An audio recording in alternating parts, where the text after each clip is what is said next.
Good morning, everyone. My name is Councillor Nick Mantis. I am the Vice Chair of the Scarborough Community Council and will be chairing this meeting. We have quorum. I am now calling meeting 7 to order. Welcome, everyone. Today's meeting is being held by video conference and in person at the Scarborough Civic Center in the Council Chamber. This meeting is also being live streamed online at youtube.com/Toronto City Council Live. Although we may be meeting in different locations today, Community Council would like to acknowledge that the land we are meeting on is the traditional territory of many nations, including the Mississaugas of the Credit, the Anishinaabe, the Chippewa, the Haudenosaunee, and the Wendat peoples, and is now home to many diverse First Nations, Inuit, and Métis people. We also acknowledge that Toronto is covered by... Sorry here. Which one is it?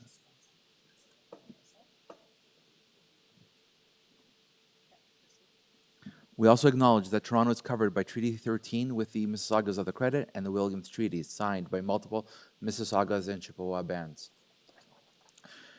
If you're registered to speak at today's meeting, please listen to me to call your name. I will call speakers in the order that they appear on the list. The list of the speakers can be viewed online by visiting the Scarborough Community Council page and clicking the speakers box for today's meeting.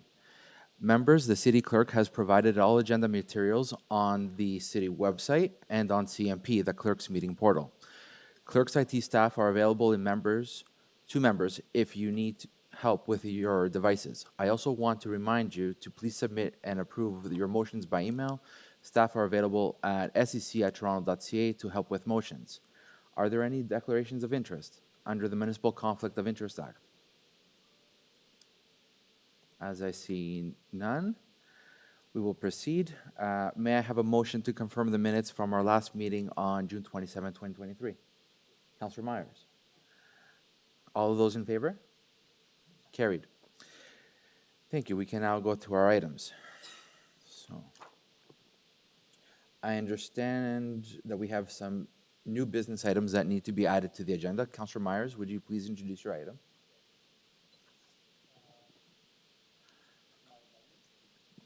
I think there is. We can do the full. Okay.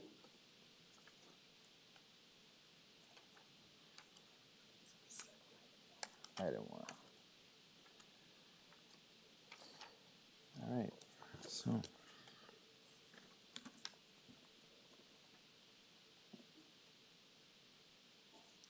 But don't we have the deferrals? Go through. Okay. All right.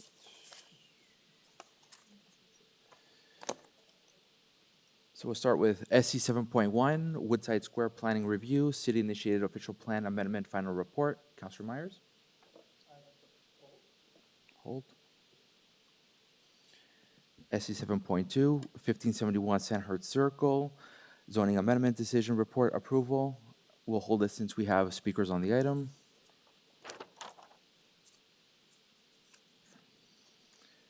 SC 7.3, 2941 Eglinton Avenue East, Zoning Amendment Application Appeal Report. Since the seat is vacant, I will move staff recommendations. Everyone in favor? Carried.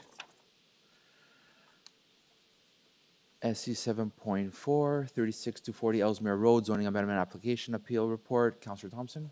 I'd like to hold, please. Okay. SC 7.5, 16 Catalina Drive, application to remove a private tree. Councillor Ainsley has asked to defer the item. All in favor? Carried. SC 7.6, 66 Crosland Drive, application to remove a private tree. Councillor Thompson? I'd like to move a deferral on this to the next Community Council meeting. Everyone in favor? Carried. SC 7.7, 50 Mossbrook Drive, application for fence exemption. Councillor Ainsley has asked to defer this item. All in favor? Carried.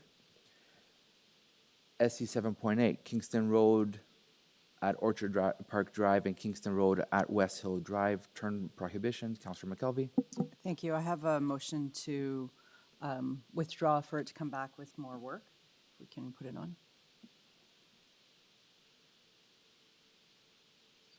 Sure. Yeah, referral.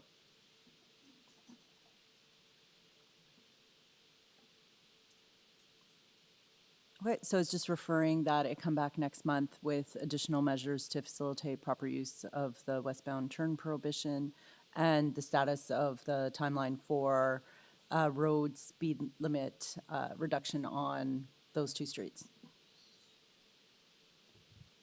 All in favor? Carried.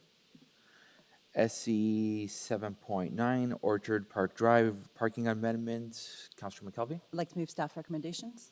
We have 7 speakers on the item. One speaker? Oh, okay. Who would like to hold? SC 7.10, 1923 Craigton Drive, designated of fire routes, an amendment to Chapter 880 fire routes. Councilor Thompson? I'll move the staff recommendations. All in favor? Carried. SC 7.11, 2340, 2450, 2560 Morningside Avenue, designated of fire routes, and amendment of Chapter 880 fire routes. Councilor McKelvey? Move staff recommendations. All in favor? Carried. SC 712, 895 Milner Avenue, designated of fire routes, and amendment to Chapter 880 fire routes. Councilor McKelvey? Move staff recommendations. All in favor? Carried. Now we have a couple new items. Councilor Myers, would you like to move the new item, business item? So I'd like to move SC 7.14. 13? Oh, sorry.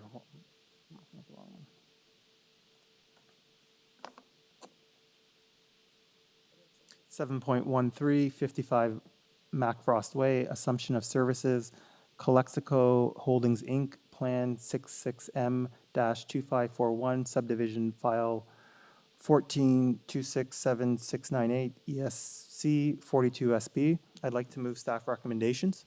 Okay, first, let's add them to. I'd like to add them to the agenda. Okay. All in favor to add to the agenda? Carried. Councilor Myers, would like to?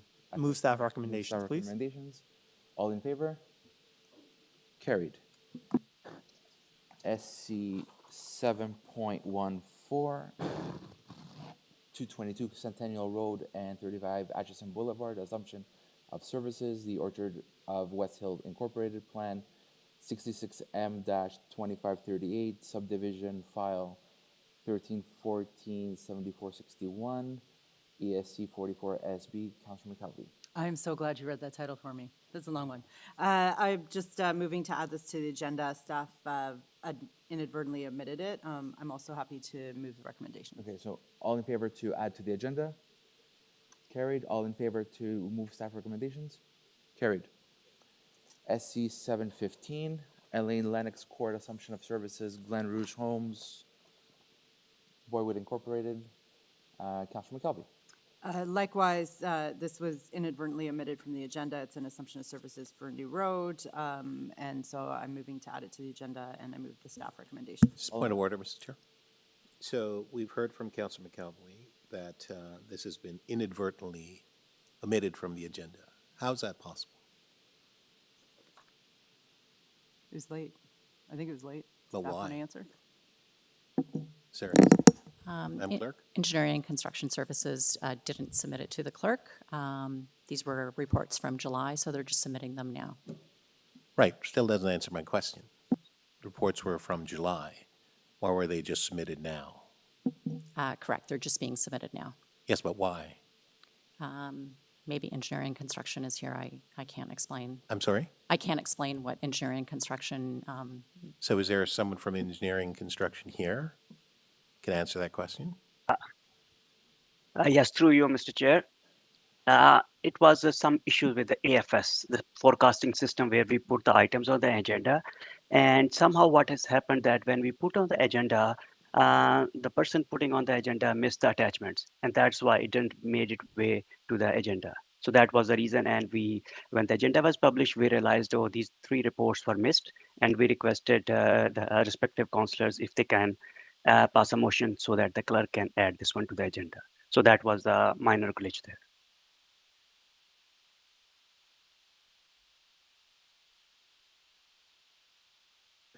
Thank you for the explanation. Just find it not satisfactory, but I will just defer to the local councillor because I think that this speaks to some of the issues that we're having with reports and a question from the broader community and so on about delay. And I know most people are working from wherever they're working from.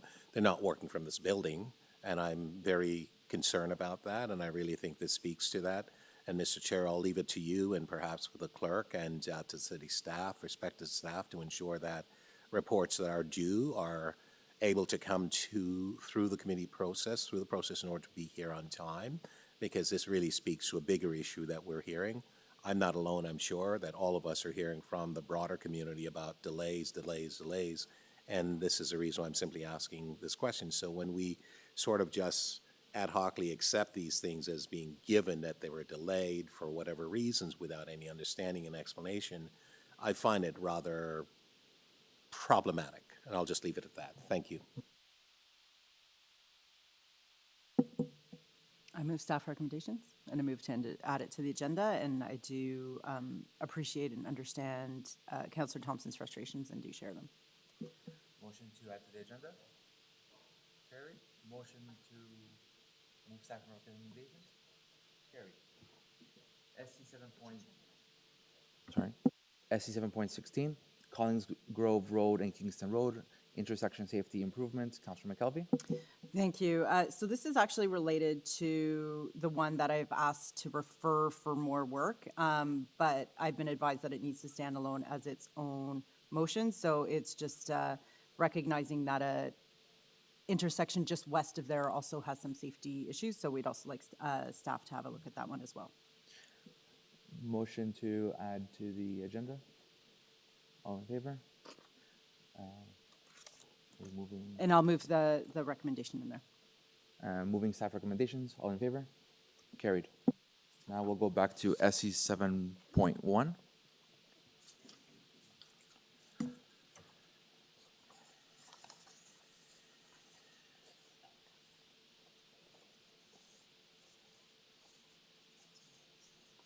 Yes, that's right.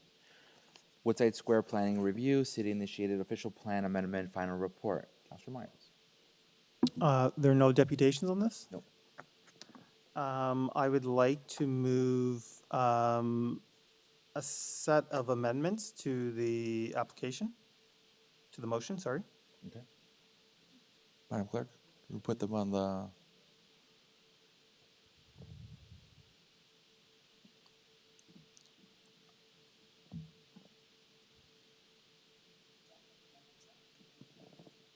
I can send them again. Okay.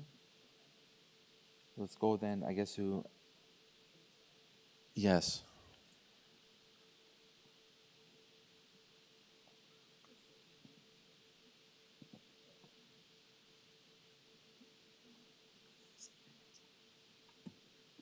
Sorry, I should have sent.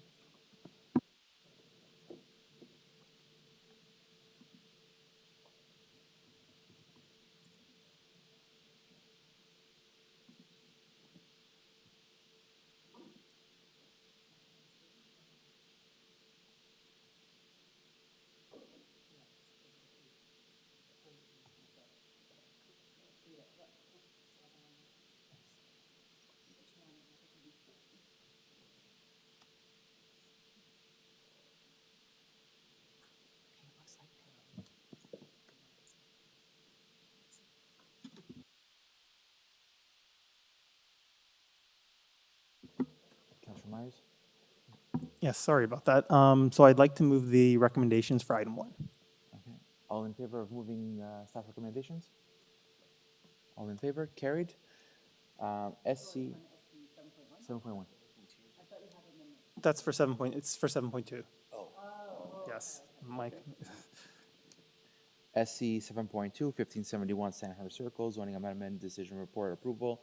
We have speakers on the item.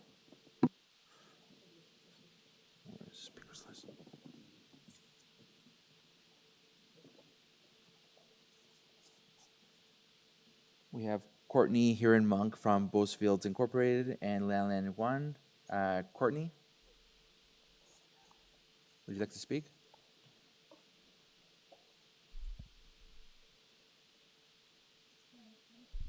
Sorry. I'm just going to turn this off for now if that's okay or not. I'll use it when I need it. Good morning, Mr. Chair and members of the committee. Again, my name is Courtney Heron Monk. I'm a land use planner with Bosefields, and we are the planning and community engagement consultants to the owner. On behalf of our client, I'm first and foremost here today to thank staff for the work that they have put in on the Woodside Square planning review and the implementing site and area specific policy, along with the proposed zoning bylaw amendment. I also want to acknowledge and thank the members of the local advisory group that dedicated their time and provided meaningful feedback that helped to shape a vision for the future of Woodside Square Mall. Over the last 4.5 years, our project team has worked closely with city staff and the local advisory group to establish a planning framework for the comprehensive and orderly redevelopment of the vacant parking areas around the existing mall. What we learned over the course of this project was just how important the mall is to the community, not just as a convenient place to shop and walk around, but for its central role as a community hub where people come together and they come to celebrate. We also heard that there was a deep need for additional housing in a range of forms, including options for seniors, along with new community uses. Building on its current function as an economic and social community center, the proposed zoning bylaw amendment would facilitate the creation of a new mixed-use and complete community around the existing mall, in line with the planning objectives of the city-initiated official plan amendment. The proposed rezoning would introduce new parkland, housing, community uses, and non-residential uses anchored by an attractive public realm. Yesterday, I submitted a presentation. Unfortunately, we had some issues getting it on the screen, but it is in your package. And the rendering that I'd like to refer to is on page 5 of that package. And as you'll see in the rendering, the proposal includes a mix of mid-rise and tall building forms between 12 and 33 stories. And they've been located en masse to fit within the existing context, which includes existing towers around the intersection of Finch and McCowan and low-rise residential uses to the north. The proposal will expand the existing housing stock through the creation of over 2,000 new residential units in a range of unit types, including 216 seniors units and an appropriate supply of family-sized units. It will also introduce new community uses in the form of 2 new public parks and a new child care facility for approximately 88 children that will be constructed and conveyed to the city as an in-kind community benefit. The proposed amendment would also facilitate significant improvements to the public realm, including a number of enhanced landscape areas, mall facade improvements, and active uses on the ground floors of the building, that will result in an engaging and dynamic streetscape. Finally, the plan provides provisions for a future rooftop parking structure in order to replace the parking spaces that are removed through the development. With that, again, I want to reiterate our gratitude for staff's collaboration on this exciting city building initiative. We are grateful for the opportunity to work together in developing a plan that will achieve the city's development goals and objectives while making a significant, high-quality contribution to the Agincourt North community. Thank you very much for your time. Be happy to answer any questions.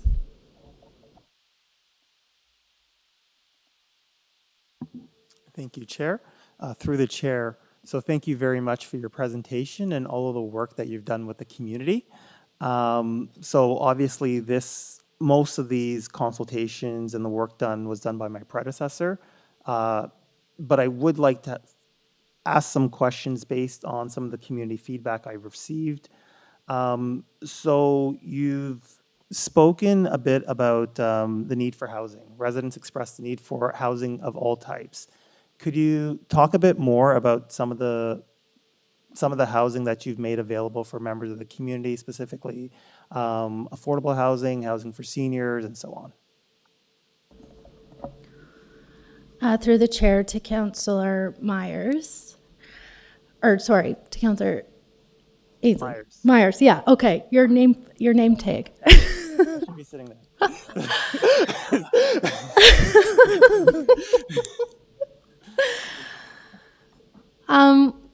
There was an extensive consultation component tied to not only the rezoning, but also the Woodside Square planning review, which the rezoning ran parallel to the Woodside Square planning review. Our work started in 2019, and we conducted multiple workshops with staff, along with the local advisory group, and 2 community consultation meetings. Through what we heard, the affordable housing didn't come up as a primary objective of the community. We heard more need for community uses, which is why we ultimately settled on the provision of parkland and a daycare.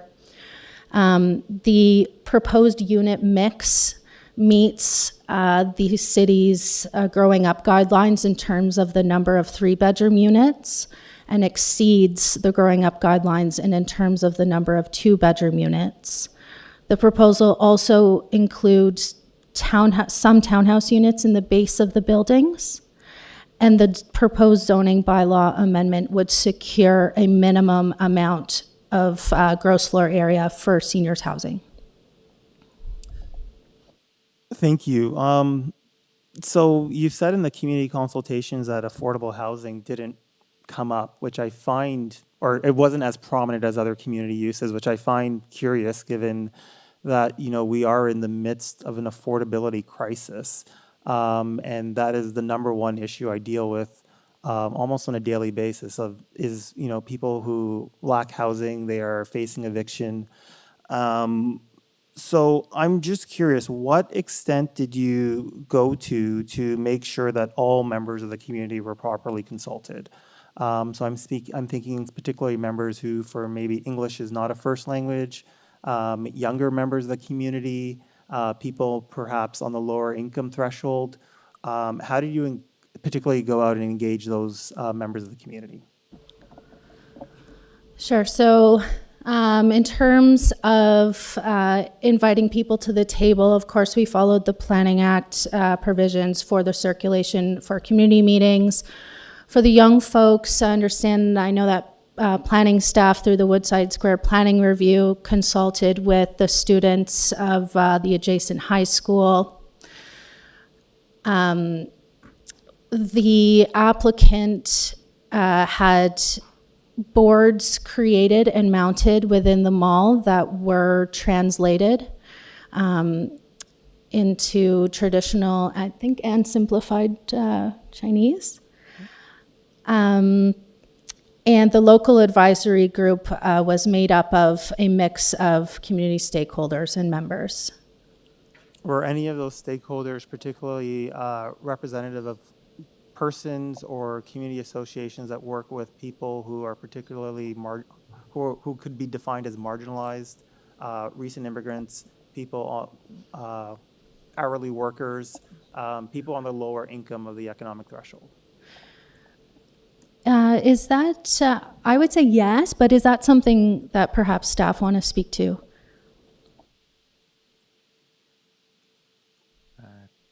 Christian? Yes? Oh, okay, sorry. Okay. We're going to come back with questions and stuff. No, okay. So we'll skip that one to staff. Can you please speak to the other big question that came up around this development was the impact it would have on infrastructure, particularly that many units being built in an area that has not seen any significant development, I would say, in probably close to 20 or 30 years. I'm thinking water, traffic, pedestrian safety. Could you please speak to that? What provisions this plan has made for those community needs? Through the chair, because this rezoning application ran parallel to the Woodside Square planning review, which in turn, it really introduced a more broader study area. So normally with a rezoning application, you would be just dealing with the subject site itself. But because this was tied to the broader Woodside Square planning review, the studies that were done, such as the traffic impact study and the functional servicing analysis, that area was expanded to support staff's endeavor on the Woodside Square planning review. And so with that, there was actually an additional level of analysis tied to this rezoning application. I understand that transportation services and transportation planning have do support this application, and the rezoning has a holding symbol tied to it, just so that we can work on the last remaining items that we need to clear with engineering. We are very, very close. It's just a matter of confirming that capacity, and that is specifically why the holding symbol is applied to the rezoning. And our team, the consultant team, will have to demonstrate there is enough capacity before that holding symbol can be lifted. Development cannot occur until the holding symbol is removed. Thank you. Final question is around parking. It's an issue that comes up quite a lot in that area about the lack of parking at the mall or the need for more parking. This plan will be removing the parking lot, and that has created a lot of concerns for residents. So can you please explain what the plan is to ensure that there is proficient parking for the residents and the new residents that will be moving in, particularly around the mall? Certainly.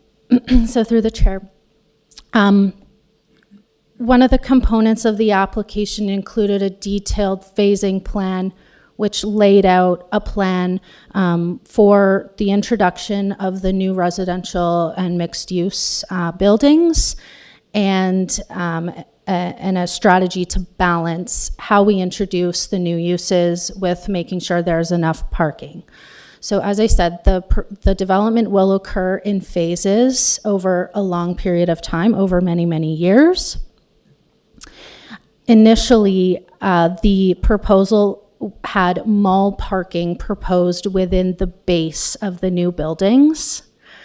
But through our consultation with staff, we realized that it was actually more convenient to keep mall parking with the mall. And so as the first phase of development occurs, the existing parking lots that are outside those phases will remain. And upon around the third phase of the development, as the proposal starts to occupy those parking areas, the plan allows for provisions of a future rooftop parking structure over the mall to ensure that there would be enough parking to support the mall in a convenient fashion. Thank you. And just to be clear, is it guaranteed that that future above the mall parking structure will be built as part of that plan, or is it proposed?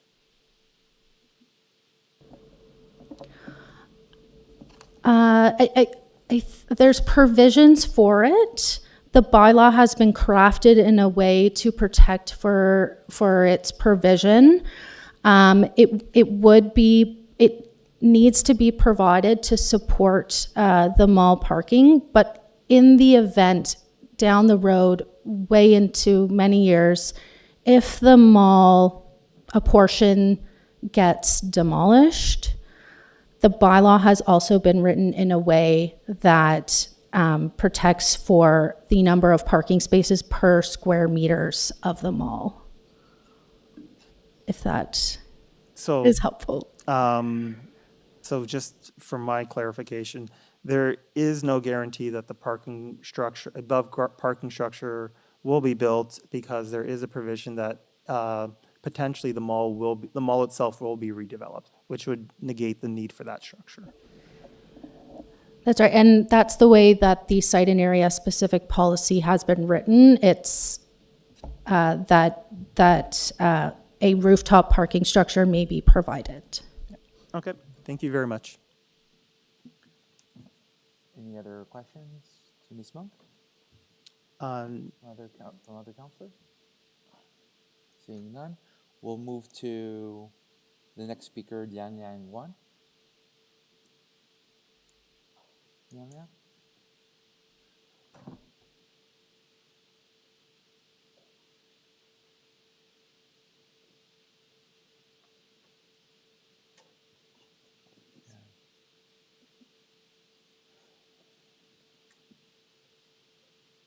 Ms. Wan, you have 5 minutes to do your presentation.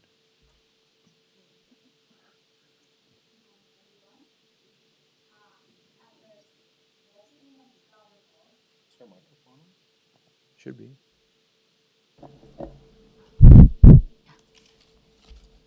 Good morning, everyone.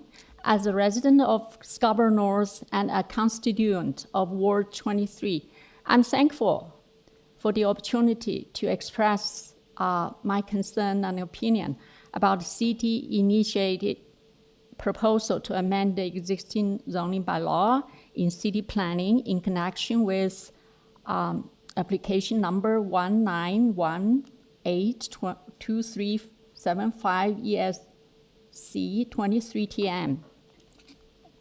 When I called the city office for this meeting registration for further information, I got to know that only residents living within 20 meters around Woodside Square Mall can receive this meeting notice. And I received two, the same. In this case, the residents who live outside 200 meters are excluded of an opportunity to express their concern. We do need more people to express their opinions. If they are excluded, this is not fair to them. The city chamber should be responsible for the fairness and transparency in regarding to this issue that involves every community members. I believe that today's meeting is not just about the planning or review of a redevelopment project.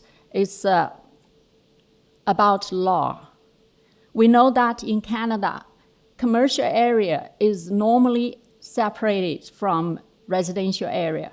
This is why the existing zoning bylaw decrees that Woodside Square Mall is designated for use as commercial and a worship place only. Any amendment to the existing zoning bylaw to change from commercial use to mixed use of commercial and residential would contradict the law itself. We know that the City Council chamber has initiated a proposal to amend the existing zoning bylaw. The proposal is basically to meet applicants' individual redevelopment need. This is to tell the public explicitly and implicitly that whoever wants to apply for personal planning for change in law, the city council would consider amendment to the existing law. This is also to tell the public that if it was changed, the existing bylaw today, it would be changed any other laws in future for any residential, for any individual's practical needs. If so, where is the true protection of law to Canadians as public rights and interests? Let's say if A applies to change the law or the city council did an amendment, what about applicant B? What about C? And many more in future. Should we change law frequently?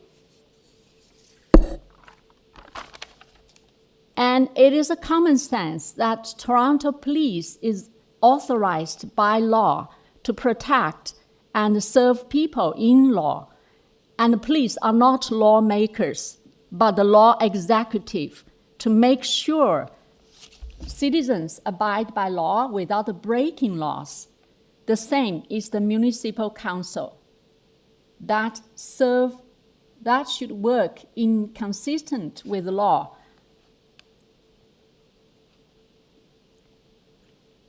Ms. Warner, you have 30 The seconds same- to wrap up. The same is the municipal council. The municipal council is for managing, protecting, and serving citizens. What city councillors can do is to make proposals, resolutions, codes, regulations, guidelines, and all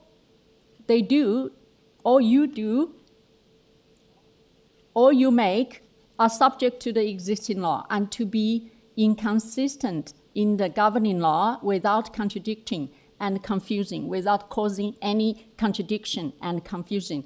In this way, all Canadians will be Ms. Warner, protected in law. Thank you for your attention. any questions to the deputy?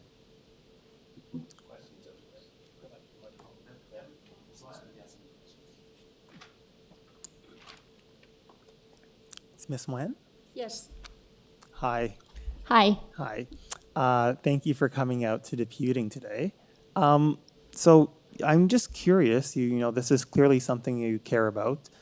Did you take part in any of the community consultations that happened throughout the project? So there's consultations in 2019, 2020, 2021. Did you take part in any of them? Yes, I did. I did once in the Albert Campbell Collegiate Institute for the public community meeting. And I remember that on the meeting, many people were against express their concerns, yes. Okay, and did you engage beyond that in the process in terms of sort of providing? Yes, I ongoing- did a lot of search online, and I was following this, and I was talking with people, and people are very much concerned about this, but they say, oh, okay, city has made a decision, we have no way to. So this is what I know. So you engaged in your personal capacity, but there wasn't an opportunity to engage with the project officially on an. No. Okay. I was just, I don't know, I have the inner voice that tells me to come to talk about the law. Yes. Okay. And just one final question. If there was an opportunity to engage in the process officially in an ongoing basis, would that have been something that you would have been interested in? Yes, I would love to. Yeah, it's my responsibility as a citizen, as a community member also. I understand that. Thank you very much. Yeah, thanks.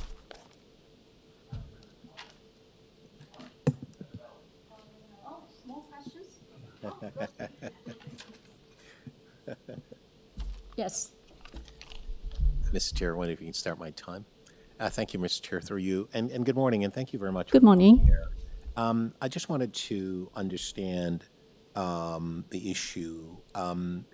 Are you saying that the notification, you mentioned, I think you said 20 meters, Yes, actually mean 20 meters or 120 meters? within 200 meters, only the residents receive today's Right, but the meeting bylaw- notice. The law requires 120 meters, not 20 meters.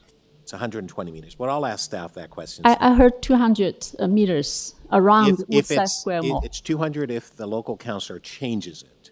It's 120, which is a statutory requirement. But I'll ask the staff the question. Can you tell me, please, what is there about the project that you are opposed opposed to? What are the concerns that you have about this particular development? I heard what you've said about the laws and so on, and I'll get to that in a second. I'm just concerned, what are some of the things that are creating some angst for you and others that you've spoken with? Yes, there's, first of all, is the law, and if it won't, it won't predict, contradict the law itself. So this project, I don't know. I'm only concerned about the law. Yeah. Okay, so you're only concerned about the law, as you've stated, and so nothing about the project per se. May I just then turn our attention to the law as you've referenced? Yes, I understand that the city. Sorry, through you, Mr. Chair, are you aware that as part of our rules and regulations regarding planning, there can be amendments and change through that which is permitted by law? Because this is the process that we're going through now. Because what I'm hearing you say is that it's cast in stone and it can't be changed, but are you aware that it can be changed as part of the process that the applicant has gone through? Yeah, the basis you can change the law is the resolution, the proposal, and the guideline, regulations, and codes, whatever. It's not law, because the city is to executive law, not to make laws. That's what I understand. Yeah. Okay, so, okay, Mr. Chair, that's fine. Thank you. Thank you. Any other questions? Seeing none, thank you, Ms. Wan. Thank you. Questions to staff? Councillor Myers? Yes, thank you. So I'm just curious, what I had asked before. What strategies were employed to engage residents on the lower end of the economic spectrum? Because I find it perplexing that we're creating 2,555 units of additional housing, and no one said that that affordable housing was a priority. I mean, we were all at City Council yesterday where the mayor said that is the top priority of the city and that we are going to be adding an additional 25,000 unit target. So I'm just curious as to why why residents would not have brought this up. And if, residents hadn't brought this up, why the staff wouldn't perhaps initiate this on their own, as perhaps that this is something that should be considered regardless of whether or not the residents bring it up.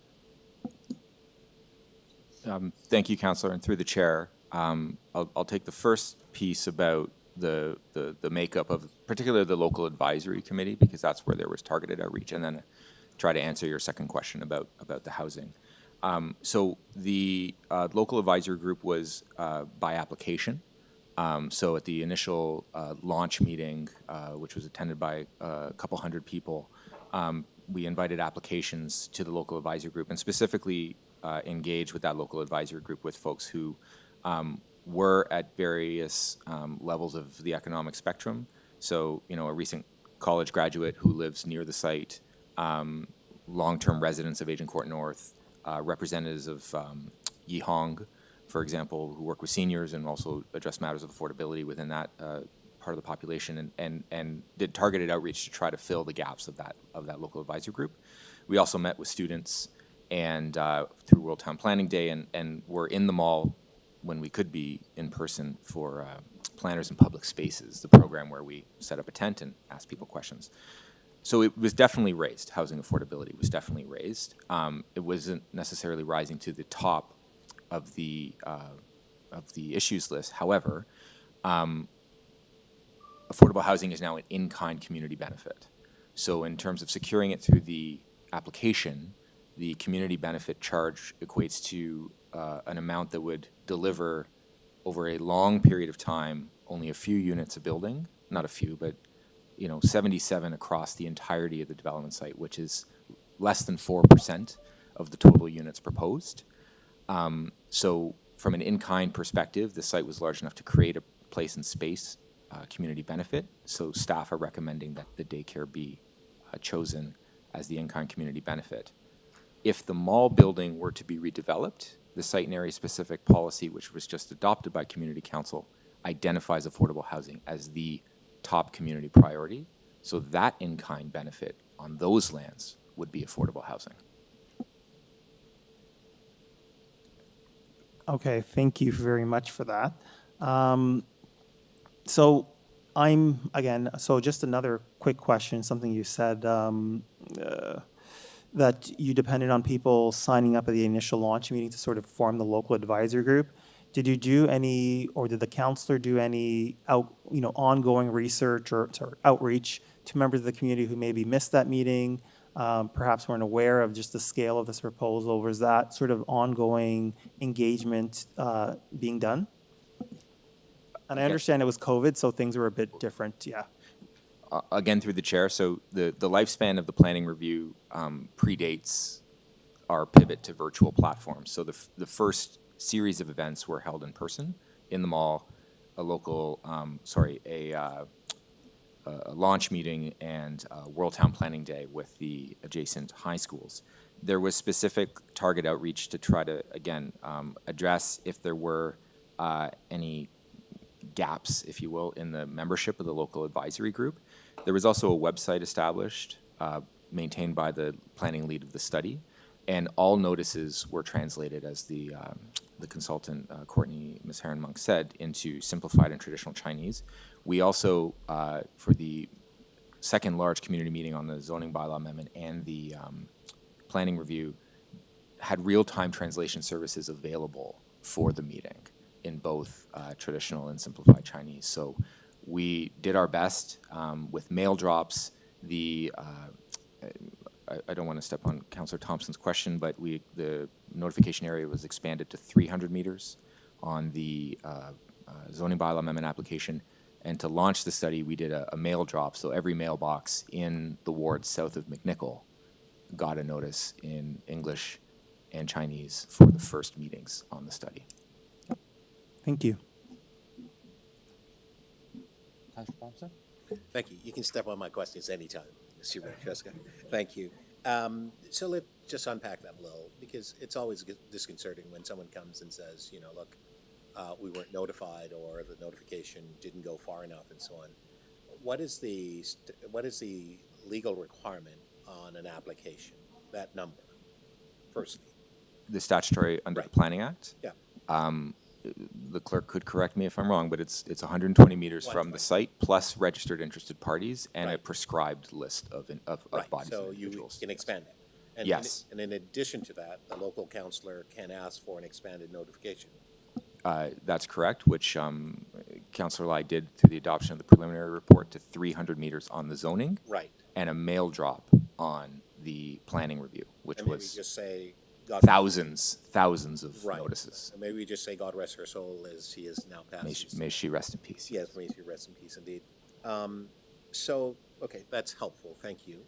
And then this process was initiated by the applicant or the city? So the planning review, which resulted in the item 1, which was just adopted, was initiated by the city. Right. The application for zoning bylaw amendment was a private application initiated by the landowner. But because of changes taking place, one would be looking at forecasting future and thinking, this is a possibility if I own this piece of land in conjunction to the changes that are taking place. That's normal, would that be correct? Through the chair, that is very correct. Yes. So this is not unusual, nothing nefarious. It's part of a process that is legal within our system. That's correct, as laid out through the Planning Act, yes. So this applicant, this particular, organization, company, I don't know who they are and so on, is following the process legally. Through the chair, yes, they are following the process. All right, thank you. In terms of and then I know that Councillor Mars mentioned that and so on, but, and I'm also very curious about that, because in as much as affordability is like top of the heap now, it has always been an issue for many of us And I'm curious as to why, as part of the process, whether or not, the local community came forward and said, hey, what about affordability, affordable housing, or the local councillor or staff. I'm just wondering, do we have a checklist of things that we look at as part of an application? We would check through and say, we want parklands, we want daycare. Oh, by the way, we want affordable housing, without it necessarily having been at the head of the list as it is now? Through the chair, that's correct. It is absolutely part of all development review where we do look at the various opportunities to secure both community benefits and affordable housing. The changes to the Planning Act legislation in Section 37 for community benefits puts more of a ceiling on what sites can provide. In the old regime, we probably would have been in a both-and proposition, given the land value of the site and what we could have secured under the former Section 37 regime. Our large site policies in the official plan point to affordable housing as a first priority community benefit. What we're positioning here is an early contribution of the childcare facility, and should the mall lands be redeveloped, the first priority on those lands would be housing. We're not in a position to secure both, given the restrictions placed on us by the legislation. Okay, gotcha. And through you, Mr. Chair, to legal. Can you perhaps just speak to the policy and or the rules as it relates to an application to amend any zoning bylaws and so on, whether or not legally that's allowed? Because I heard as part of the commentary that shouldn't be allowed, assuming you have a rule that says, here's what is allowed at a specific site. Can you maybe just walk us through the process in which how it changes as part of the application process to amend the zoning bylaw as such? Yes, through the chair. Don't want to give too long of an answer, but I don't want too long an answer either, thank you. and I don't want to make it sound like a university lecture, but the fundamental principles are that the provincial governments in Canada are responsible for the regulation of civil and property rights. Right. Land use planning falls within the category of property rights. Pursuant to the jurisdiction of the province, they've delegated that decision-making to municipalities in the province through the Planning Act. The Planning Act sets out quite clearly various means by which an applicant may initiate changes to a municipal bylaw that governs zoning for a particular area or particular lands in the city. So that process is set out in the Planning Act.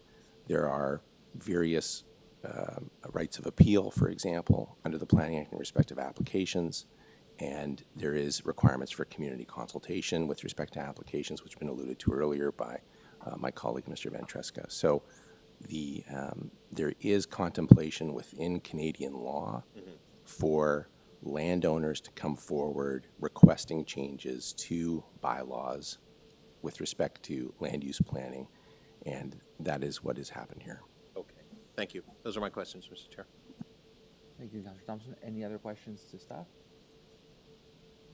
I would like to also welcome Councillor Ainsley that has joined us virtually. Any speakers on the item?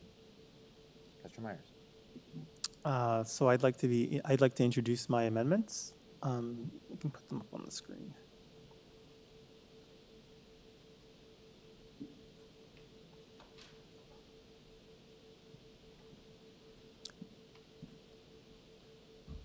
So there's 3 amendments. Okay. Do you want me to read them all out? Okay, sure. Okay. So the first one. Okay. So the first one is that City Council requests the General Manager Transportation Services as part of the next near-term cycling network plan update 2025 to 2027 to review opportunities for bikeways and bike parking in the area of Woodside Square, including McCowan Road, Finch Avenue, Sandhurst Circle, and other connecting neighborhood routes. The second one, that City Council requests the Executive Director, Social Development, Finance and Administration, in consultation with the General Manager, Economic Development and Culture, the Chief Planner, and the Executive Director, City Planning, and other relevant divisions to submit a business case for consideration by the Mayor as part of the 2024 budget process to resource the actions to implement a collaborative and multilingual community engagement process involving residents, stakeholders, and local institutions to assess services, assets, and needs within Agincourt North, given the Woodside Square redevelopment, and report back by fourth quarter of 2024.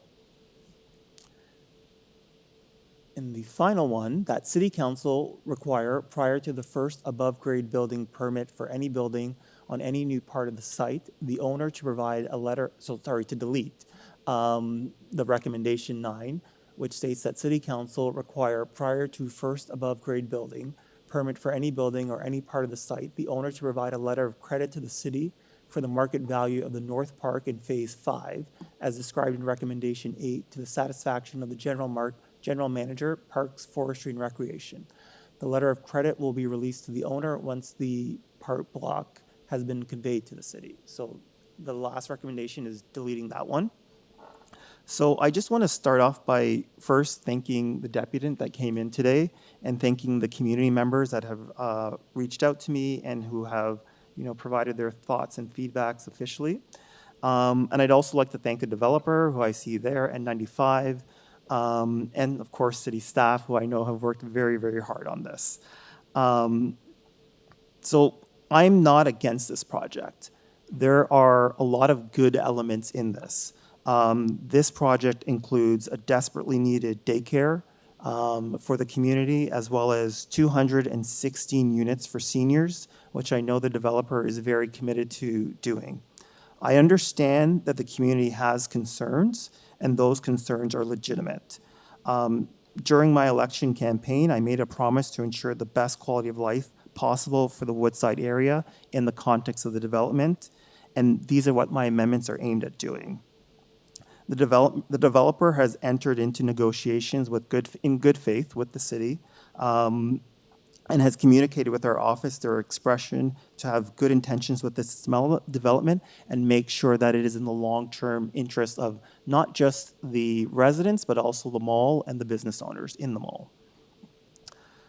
So just a brief history of this journey. This development was already in motion prior to my taking office. There was one public house deputation or public house meeting on December 4th, 2019.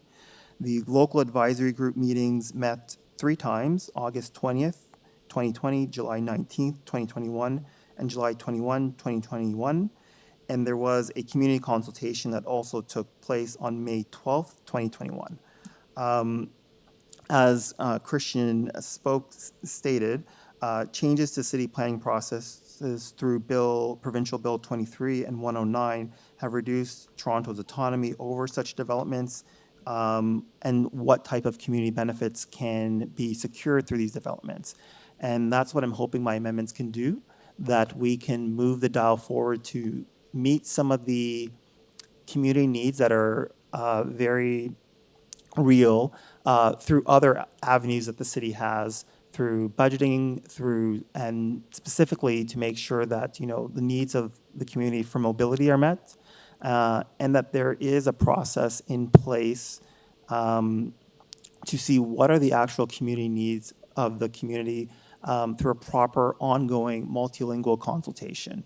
So I will be supporting this proposal, and I urge my colleagues to vote in favor of it as well, subject to these motions being added to the proposal. Thank you. Any questions to the speaker?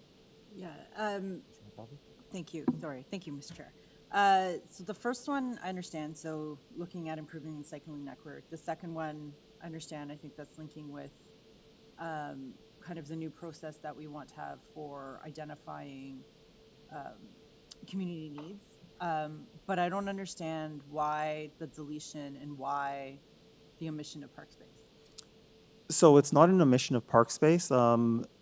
Staffs have said that this recommendation is not necessary, and that the requirement to build the park runs with the title of the land, so the letter of credit is therefore not necessary. So this was actually one of staff's recommendations.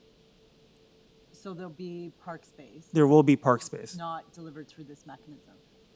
Yes, so it will still be on the title of the land, so even if the land is sold, that park will still have to be built. It's just not necessary for them to show a letter of credit that the park will, that will secure the park. Okay, okay, thank you.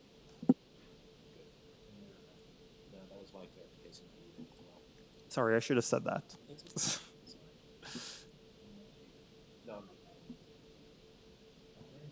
Sorry, Councillor Ainsley. Yeah, through you, Mr. Chair, to Councillor Myers. Councillor Myers, on your first motion, I was wondering if you consider a friendly amendment to adding in Bike Share Toronto in that consultation. I've been a long time advocate for increasing the number of bike share stations in Scarborough. Right now, if you look at their map, there's none north of the 401 in Scarborough, and I know they recently issued their long-term plan for bike share stations, including northern Scarborough.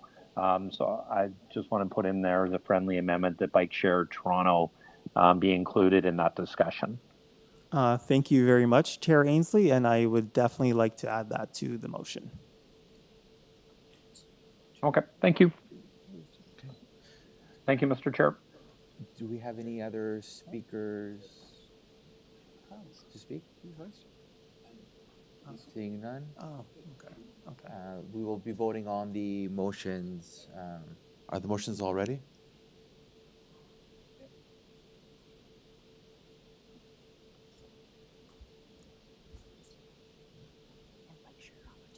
Yeah, sure. Yeah, that's fine. So we'll be voting for motion A first. All in favor? Carried. Motion B. All in favor? Carried. Motion C. All in favor? Carried. Item as amended? Carried. Thank you, everyone. Now, SC 7.4, Councillor Thompson. Yeah, I have some questions of staff, Mr. Chair, through you. I'll start with forestry first, actually. Okay. Hello. Who's here? Oh, how are you? Good morning, sorry. So in the report, forestry has some concerns that are inconsistent with, and I'll use those words, with our own policy. Is that correct? What are your concerns, firstly, with the development?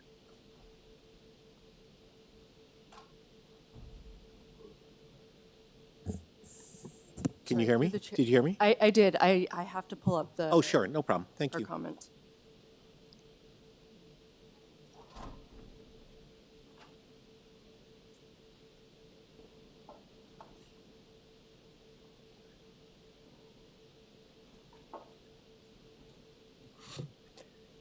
Sorry, through the chair. My understanding of the file is that the applicant hasn't adequately demonstrated that they are able to meet soil volumes required under the Toronto Green Standard.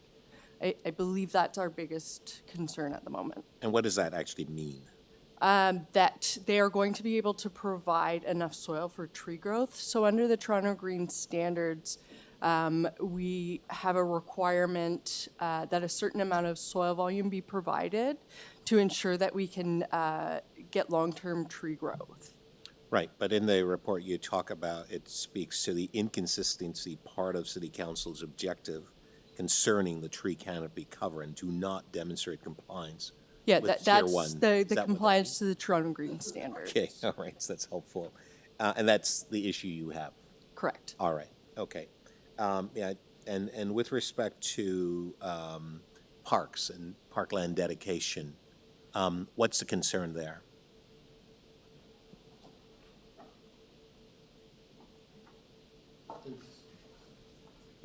Through the chair, there's no concern over parkland dedication. They would satisfy cash in lieu.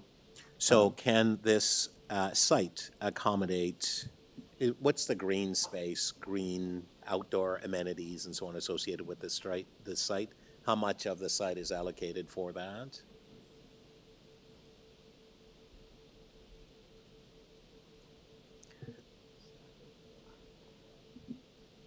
Through the chair, 400 square meters of outdoor amenity space, and the outdoor amenity space is located adjacent to the indoor amenity space. Okay. At the northeast corner of the site. Northeast corner? Okay, that's closer to the residential area? Okay, Through the chair, that's correct. all right. And I'm just wondering, can someone put up a map or sorry, a drawing of the structure so we can just have a quick chat about that? And my first question is, where is the retail area going to be as part of this site? Because we're looking going from commercial to now mixed use. Is that what is taking place on this site? Through the chair, that's correct. Their initial application didn't include any retail space. Right. And they resubmitted over the summer after the appeal was filed, and they've included retail space on the frontage of Ellesmere within that resubmission as part of their revised proposal. Right. So during the committee meetings that we had, and I asked about retail space, they seemed not reticent to want to offer that, and so you've got that through this negotiation. How much of what's the actual total square, I guess it's a square meter of the site? What's the actual size of the site? I guess the gross square footage, I guess. Through the chair, the site area is 4,291 square meters. All right, and the gross floor area of the site? So, of the building, okay.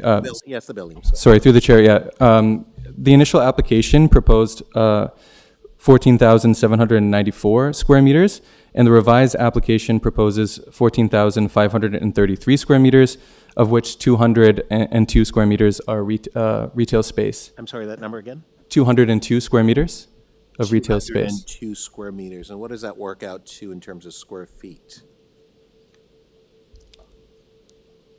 So what, a multiple of 10.76 or something like that? Is that what I'm doing? About 2,100. So 2,100 square feet of space That's correct. for retail, commercial on the site. Through the chair, that's correct. I believe And that's correct. what is that number that is actually being replaced? You've got a Brewer's Retail, you've got I believe there's a Rogers store, I believe there's either a pet store or another store at that location. What is the actual square footage that's actually would be replaced if this proposal were to proceed in the current fashion? Through the chair, I do not have that number offhand. Okay, that's fine. But sorry, through the chair, 970 square meters is what's on the site today, and then 970 square meters. square meters of retail space on the site today. Right. And then, so we're looking at 2,100 square feet of commercial space that will be on site if we approve this application today. That is correct. Just to square off the numbers, would be comparing that 700 square meter figure to the 200 square meter. I got you. Yeah. Got you. Okay. So we're losing a lot there, would you say? Through the chair, I think one of the considerations with this application was the Parkway Mall across the street. Obviously, we supported a mixed-use development on the site, and that's what we were, aiming for on this site. But I think as we were evaluating the retail proposed, we also looked to the broader context, and there is the Parkway Mall across the street on the south side of Ellesmere. Okay, so I appreciate that, and through you, Mr. Chair, but are we not displacing the concept of those small, medium-sized, small businesses, mom and pop facilities that created a lot of jobs through the pandemic? I mean, On the south side, which Parkway I'm quite familiar with, we've done a lot of work with them, but there's are all big box stores that are coming in place. Would you not agree that we really need to ensure that we can protect small businesses in this community? It's a yes or no answer. Through the chair, I think, in providing a retail space in the size that they did, I mean, I would think that would be a smaller sort of local retailer. It's always challenging to achieve, one-to-one replacement of retail on sites, but, the initial application didn't propose any retail space. Gotcha. And so during the initial conversation with the community, if my memory serves me correctly, they were proposing an 11-story building. Is that correct? Yes, that's correct. So now the agreement that we are looking at being asked to support here today is a 12-story where the residents didn't want the building to be that high. Was that correct? Through the chair, they reshaped the built form. So one of the things we accomplished, or trying to accomplish through meeting with them, was a reshape in the building. So where the building interfaces with the, these images are not, where the building interfaces to the east and to the north, we had the elements that are closest to the lower rise buildings reduced to try to achieve better transition to those areas to address that concern, and an overall reduction in GFA, and they reshaped the building to put a taller element facing on Ellesmere, so that's where you get the increase in height by 1 story. Right. I just have 2 more questions, Mr. Chair, and I'll conclude. There is a small attached piece to the structure that is facing, that's towards the east side. What exactly is that? It seems to be on stilts. Yeah, so through the chair, that portion of the building cantilevers over the ground floor and allows the vehicular access to run through. Initially, that element was taller at that portion, but now it's proposed at 3 stories to better interface and transition to the east. So is that like are those units incorporated in Yes, there would be units incorporated in there. Right. And what's the proximity to the resident that is actually, I guess it's, I'm not sure if that's a dentist's office that's actually close or that's a residential, I know it's a house. What's the proximity in terms of distance between that location and the nearest residential property to the east? Do you know?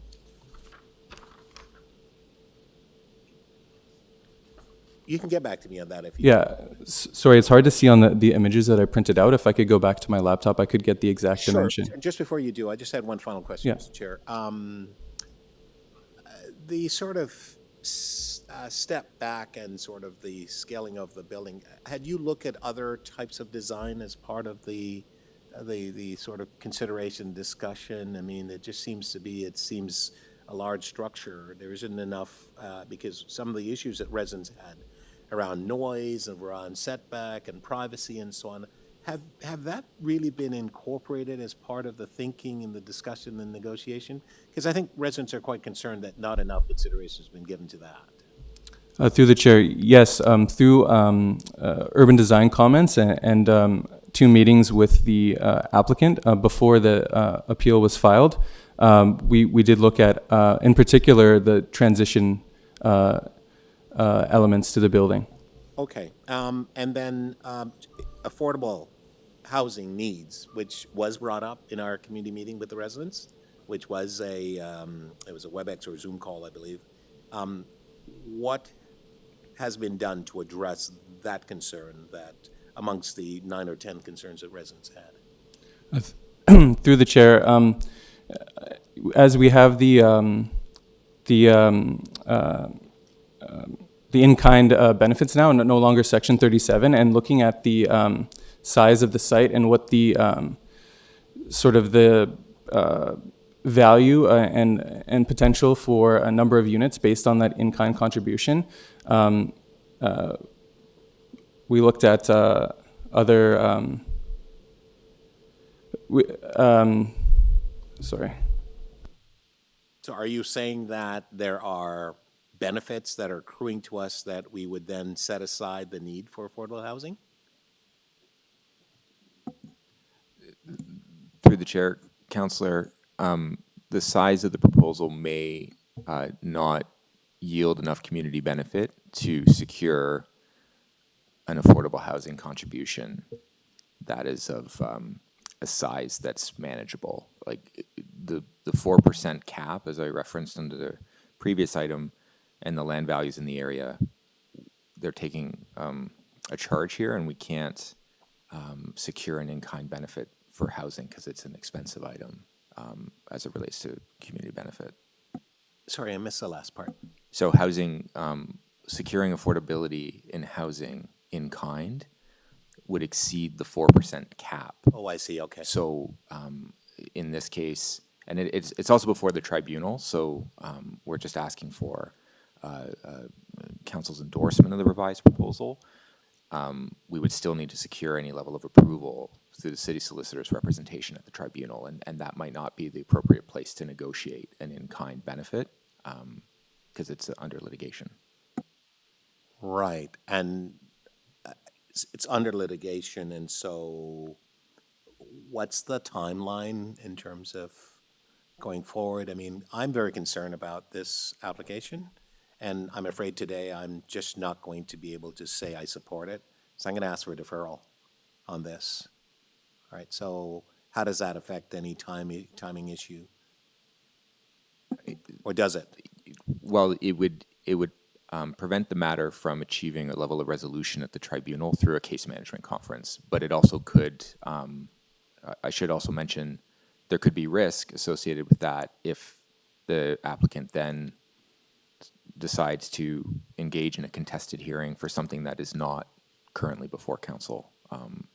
They could bring plans that are changing. So why because is it here? if the settlement were to be deferred. Why is it here?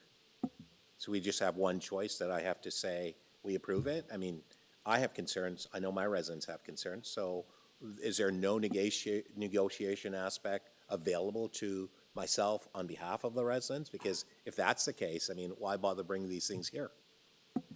I'll let my... Yes, and let me just finish the point. Sure. At no point through this negotiation did anyone come to see me or talk to me about the concerns that we had, and my residents had. I've had it with other applications. This one didn't follow that process. It just came to me as a report that I've had to read, and I don't particularly care for that. Thank you, Councillor, and we understand. Through the chair, the reports here, as it is in process before the tribunal, and the applicant has made an on-record with prejudice submission, which they're asking for council to consider. Council doesn't have approval authority over the matter currently as it is before the tribunal, but I would suggest that if you continue to have concerns and do want to have a dialogue with staff and the applicant related to those concerns, you can take your option to defer, engage in those conversations, and the matter can be adjusted or brought back, but there would be a risk of something else being brought before the tribunal, which was, be different from what is before you today. Fine, thank you. Thank you, Mr. Chair. Do you have any other questions to staff? I have a question actually to staff. So looking at the proposal and hearing Councillor Thompson, why is the height higher now than the original proposal of 11 to 12 with a decreased GFA, and we're not even keeping the employment usually even a 1-to-1 ratio minimum? Maybe if I could start through the chair. As you know, when these applications come in, they evolve, right? Through the planning review process, once our commenting partners have an opportunity to thoroughly look at these applications, they always evolve. And why they evolve is when we take into consideration some separation distances, some urban design standards, and so forth, inevitably the application, the proposal evolves. And this is how we ended up with this particular built form.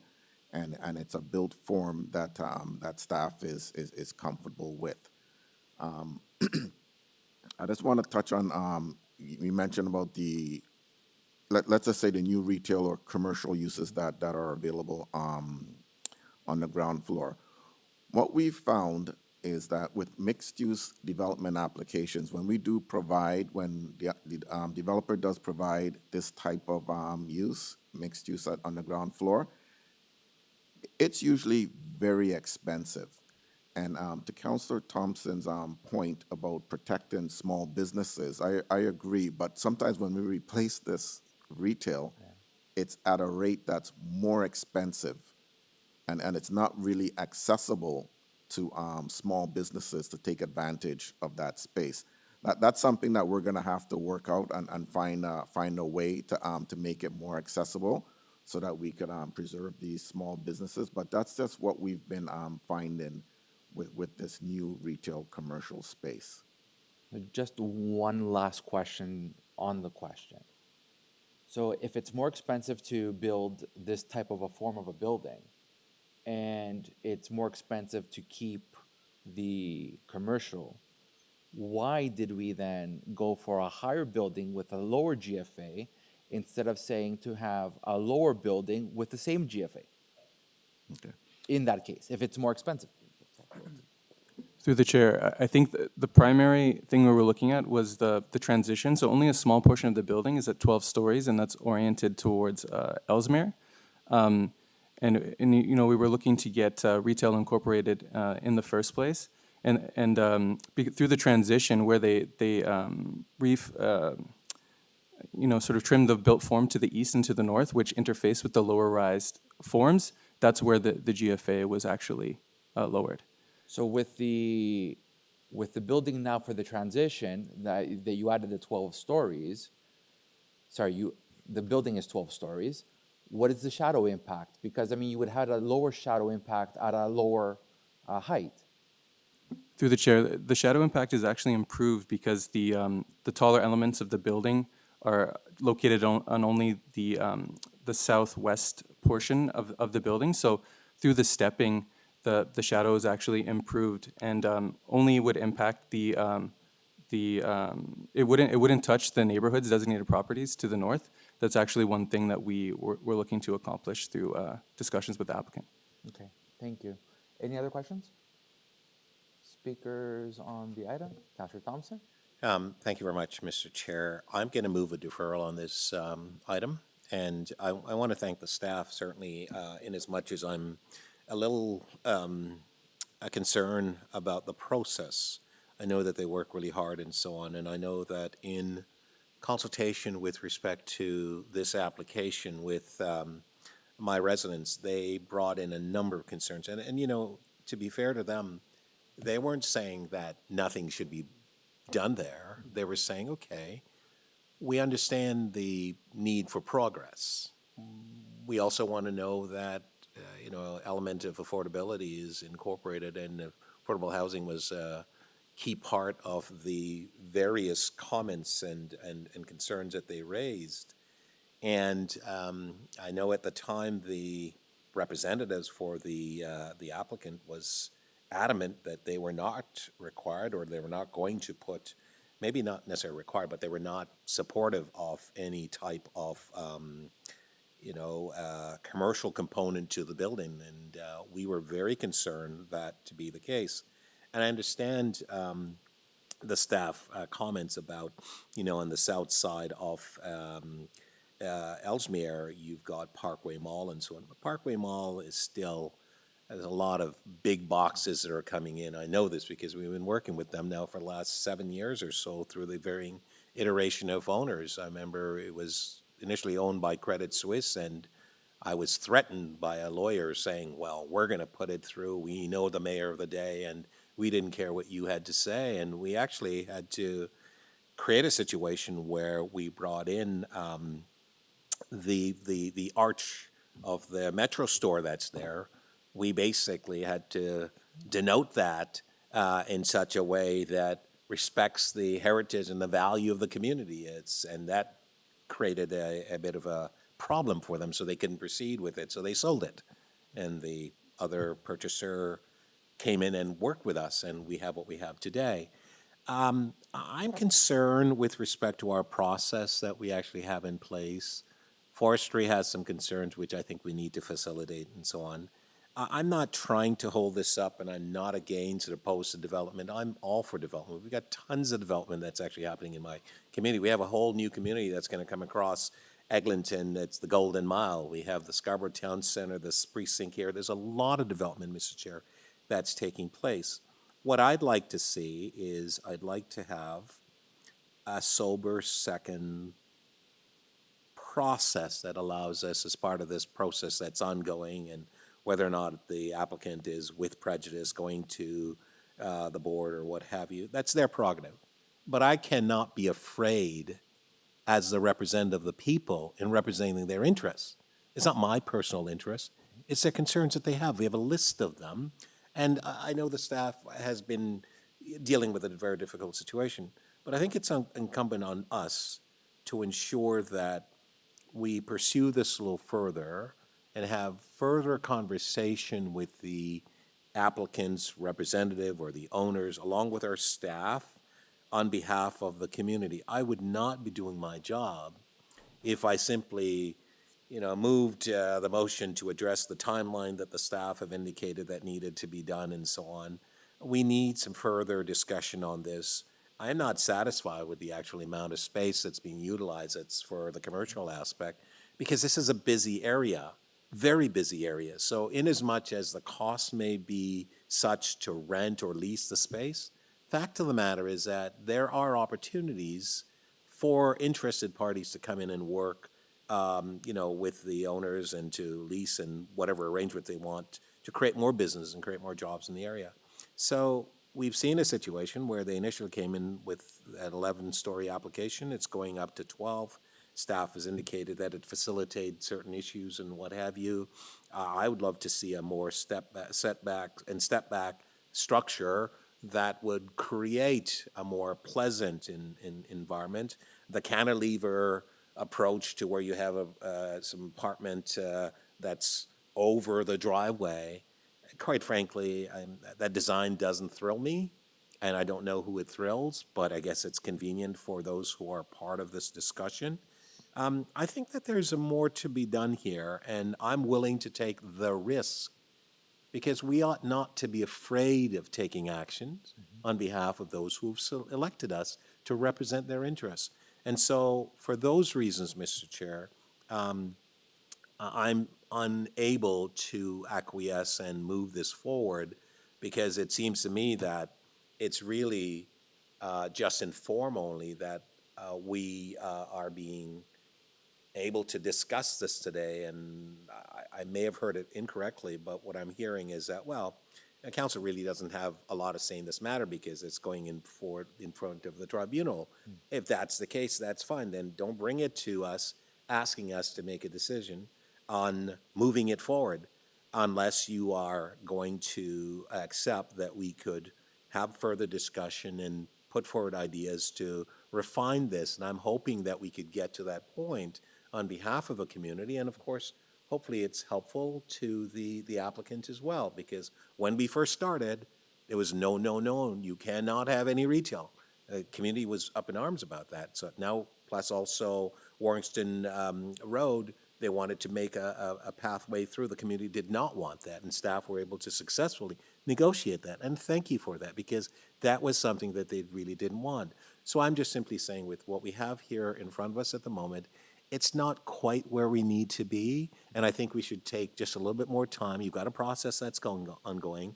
I think we still have the ability, as part of the process, with some time, to discuss and try to refine it in the best interest of the community and, of course, the applicant. But my job is to represent the community. I work for them. I'm their employee for the time being, that I'm elected, and I'm going to basically do my duty, Mr. Chair, on behalf of my community, and that I'm not satisfied with what we have in front of us. So for those reasons, I cannot accept what we have today, so I'm moving the deferral, and hopefully staff will come, have a discussion. I'm happy to speak with the the applicant, and whoever I need to speak to, so we can refine this in the best interest of all. Thank you, Mr. Chair. Thank you, Councillor Thompson. Do we have any other speakers on the matter? Seeing none. All in favor of Councillor Thompson's recommendation? Yes, yes. To October, the October meeting. All in favor for deferral? Anyone against? Seeing none? Carried. SC 7.9, Orchard Park Drive, parking amendments. We have one speaker on online. What's her name?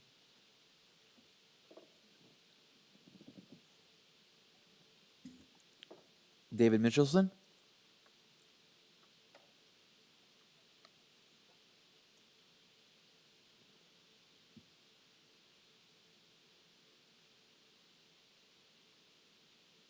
Is David online?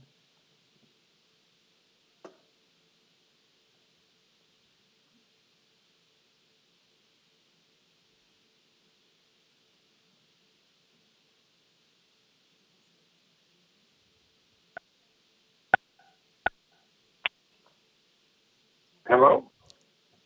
David, you have 5 minutes to speak. At the 4th minute, I will tell you that you have 1 minute to wrap up. Thank you for having. Okay, yeah. Thank you. Good morning. The proposal to allow on-street parking as described in the staff report is not technically viable without compromising road safety to motorists, pedestrians, and cyclists. In addition, it is inconsistent with the city's current planning objective to reduce vehicular usage demands when developing and redeveloping land uses. As this development is a city project, the city should lead by example and incorporate the very same design principle into their projects and not just expect private developers to abide by them. Lastly, it seems that the adjacent property owners have not been canvassed for their comments and concerns with the implementation of the on-street parking proposal, as the report makes no mention of any community feedback. As mentioned in the staff report, the current pavement width is 7 meters. Such a width is adequate to support 2 3.5 meter wide traffic lanes. Since this road has no paved or gravel shoulders to support a parking lay-by, any street parking will reduce the operational width to approximately 4 to 4.5 meters for the 2 lanes of vehicular traffic, pedestrian and cycling traffic. Is inadequate for safe traffic. During winter, when operational width will be even reduced more. Currently, as no sidewalks exist, traffic lanes have to support pedestrian and cyclist traffic as well, making the situation even more unsafe. While the staff report does mention a planned date to construct sidewalks in 2024, it does not seem that the sidewalk is a prerequisite for the parking lane. For the parking and the cost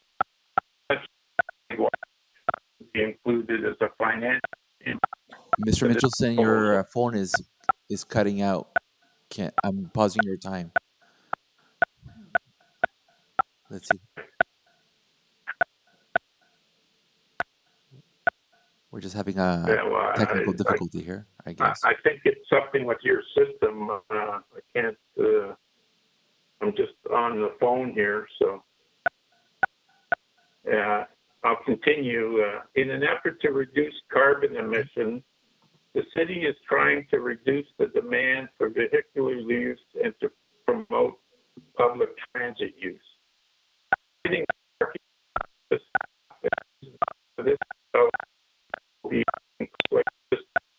objective. But if the city is truly serious about reducing car travel, they must lead by example and incorporate this principle into their own developments. There is adequate bus service along Kingston Road immediately in front of the development.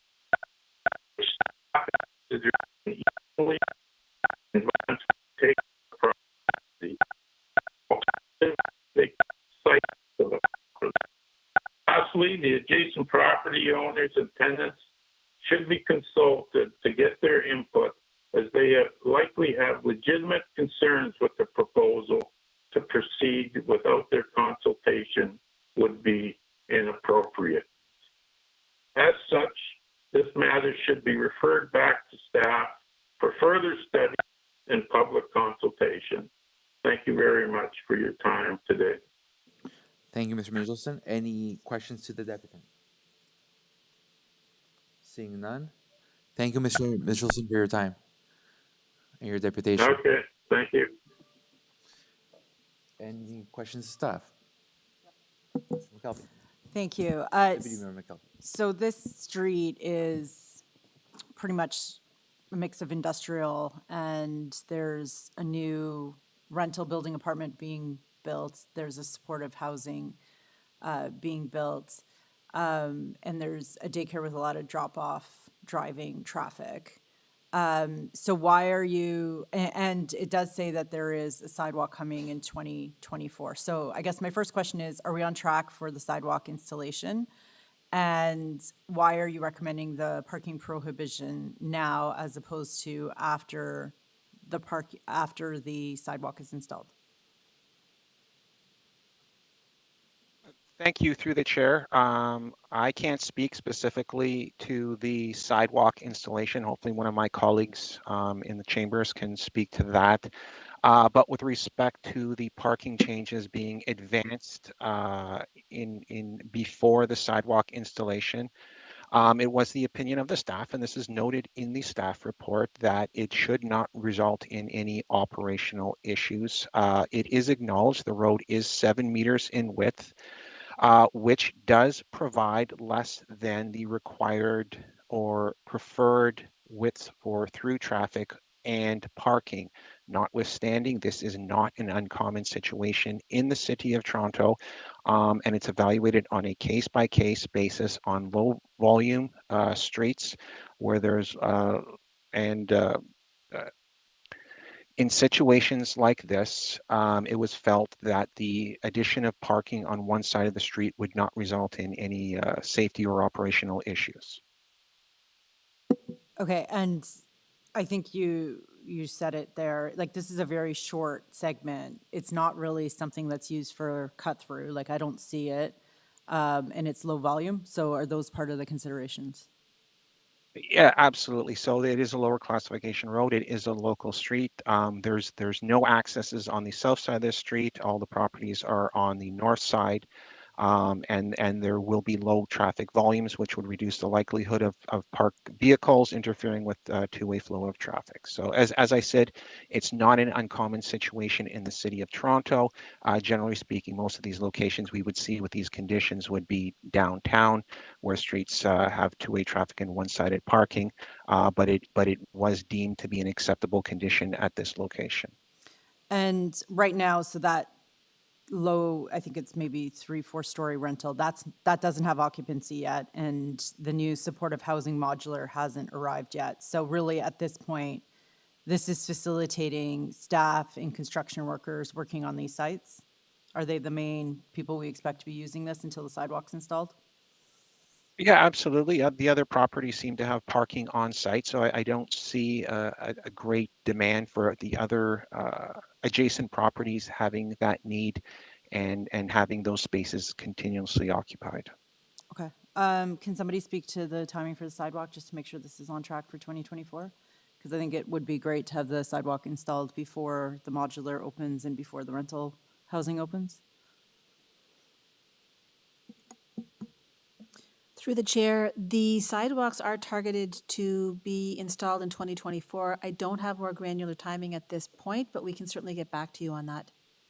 Okay, and if, I think maybe just as they put out the contracting for that, maybe they can look into what is the timing of occupancy of those buildings, because really that is the problem we are trying to solve here. Okay, thank you. Any other questions, staff? Seeing none, speakers on the item? Councilor McKelvey? Move staff recommendations. We're going to be moving staff recommendations.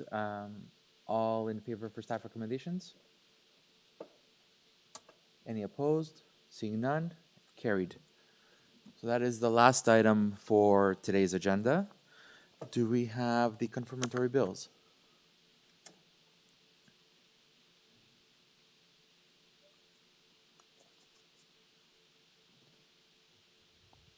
We have the confirmatory bills on up. Would Councilor Myers?